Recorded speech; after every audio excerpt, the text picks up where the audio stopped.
కృష్ణ, యుద్ధానికి బారులు తీరి ఒకరినొకరు చంపుకోవడానికి పూనుకుంటున్న నా బంధువులను చూసి నా అవయవాలు పట్టుతప్పుతున్నాయి.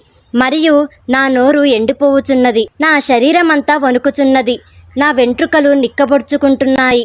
నా విల్లు గాంధీవం చేజారిపోతున్నది. మరియు నా చర్మమంతా మండిపోవుచున్నది. నా మనసు ఏమి తోచని స్థితిలో అయోమయంగా తిరుగుతున్నది.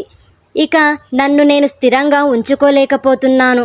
ఓ కృష్ణ, కేశీ రాక్షసులను సంహరించినవాడా, అంతటా అశుభ శకనములే కనబడుతున్నాయి.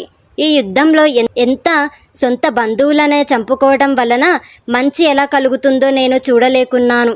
ఓ కృష్ణ, నాకు విజయం కానీ రాజ్యం కానీ వాటి వల్ల వచ్చే సుఖం కానీ అక్కర్లేదు. మనం ఎవరి కోసమైతే ఇదంతా కోరుకుంటున్నామో వారే మన ఎదురుగా యుద్ధం కోసం ఉన్నప్పుడు రాజ్యంతో కానీ సుఖాల వలన కానీ ఇక ఈ జీవితం వల్ల కానీ ప్రయోజనం ఏముంది?